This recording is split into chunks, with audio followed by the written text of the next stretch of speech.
नमस्कार, times of Swaraj में आप सबों का स्वागत है और मैं हूं संतोष सिंह। और आज हम टाइम्स ऑफ स्वराज में बात कर रहे हैं कि भाई के पाठक ने जो निर्णय लिया है या के पाठक के कहने पर जितने शिक्षकों का किसी का वेतन रोक दिया है, किसी को क्या कहते हैं सस्पेंड कर दिया है, ये अधिकार जिला शिक्षा के पदाधिकारी के पास है क्या? संयोग से आज ही बातचीत हो रही थी कि भाई जो नियुक्ता है वो कार्रवाई करेगा ना। आप कौन है 3 में कि 13 में? ये जो रोज निकालते हैं कि इतना घंटा आपको पढ़ाना है, संडे को छुट्टी नहीं लेना है, हम छुट्टी रद्द कर देंगे। भाई ये किस आधार पर, किस नियम के तहत?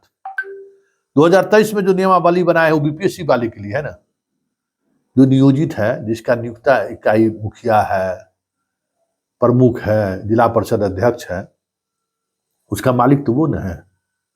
तो वार्ताकार में जो लोग जा रहे हैं ये सवाल भी उठाना लाजमी है।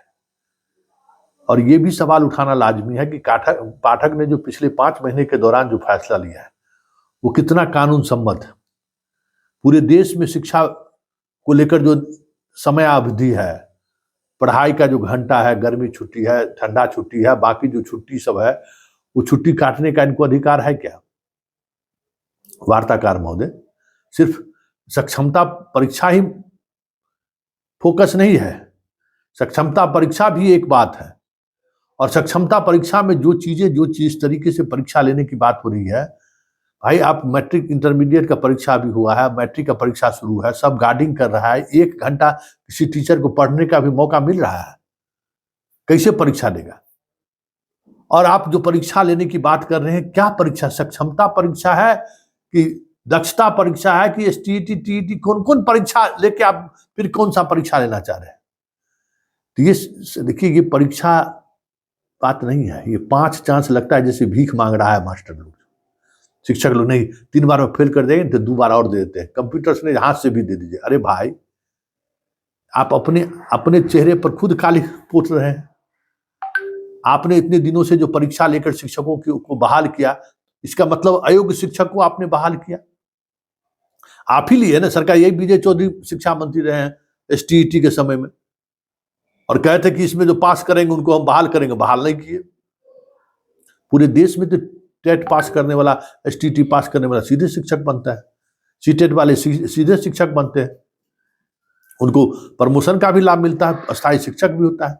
फिर वार्ताकार महोदय एक बार और याद रखिए, विशिष्ट शिक्षक क्या होता है, क्योंकि आप लोगों से तो कोई सुझाव लिया नहीं नियमावली बनाने में तो जितने लोग सुझाव दिए उसको दरकिनार करके लोग चल दिया। ये असल लड़ाई नियमावली का है। ये जो आपकी सक्षमता है ना, ये सक्षमता तो बहाना है, ये चीजें तो अपनी अलग जगह है। नियमावली महत्वपूर्ण है।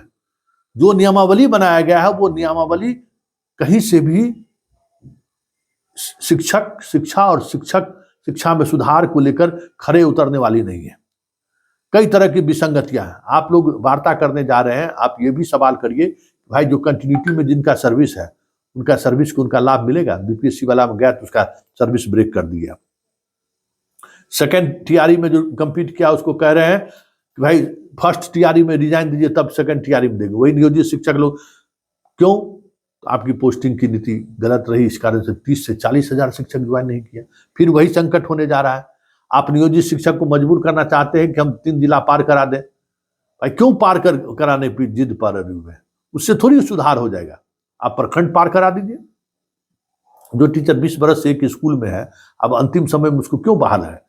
एक कर दीजिए 5 साल 7 साल जिसका बचा हुआ है ये करने का, जिनका मतलब रिटायर होने का, उनको आप रिवार कीजिए। उनको आप पेंशन देने जा रहे हैं। बीपीएससी में पेंशन भी, उसको वेतन भी लाभ नहीं है, वेतन संरक्षण भी नहीं है।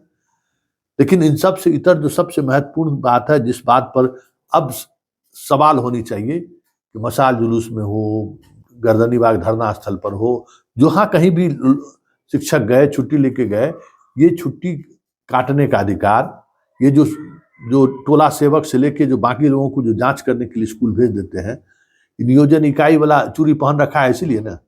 नियोजन इकाई वाला जो एगो मुखिया कोई टाइट हो जाए, एगो प्रमुख टाइट हो जाए तो हेकड़ी बाहर हो जाएगा ना। के पाठक का कुछ चलेगा? शिक्षा विभाग कुछ कर पाएगा? है सब जगह मॉरल एथिक्स वाली बात। मॉरल एथिक्स वाला अगर जिला परिषद अध्यक्ष, प्रमुख और मुखिया रह जाए ना, इनका सब के पाठक का गुंडागर्दी बंद हो जाएगा। आप है कहाँ, 3 में कि 13 में? कहीं नहीं है। तो फिर किस बात की गुंडागर्दी? और सरकार यही चाह रही है। देखिए सरकार क्या चाह रही है, यही चाह रही है कि इसको पहले नियोजन इकाई वहां से निकालो, जिला में लाओ, और किसके कंट्रोल में रखना है? अधिकारियों को कंट्रोल में। फिर हम इनको सबक सिखाएंगे। जब ये मानसिकता होगा तो फिर इस वार्ता का मतलब क्या है? वैसे हमें लगता है कि कुछ सकारात्मक चीजें सामने आएंगी इस वार्ता से, और उम्मीद भी की जानी चाहिए। लेकिन चलते चलते एक बड़ा सवाल है कि भाई ये जो नियमावली है ना, इस नियमावली पर जरूर चर्चा करिए, क्योंकि पूरी समस्या का जड़ ये नियमावली है, जिस नियमावली में आपके तमाम राइट्स को खत्म कर दिया गया है। और दूसरी बात, नियोजन इकाई को कहिए टाइट होने के लिए। ये जो कुछ भी पाठक किया है वो सारे के सारी चीजें गैर कानूनी है।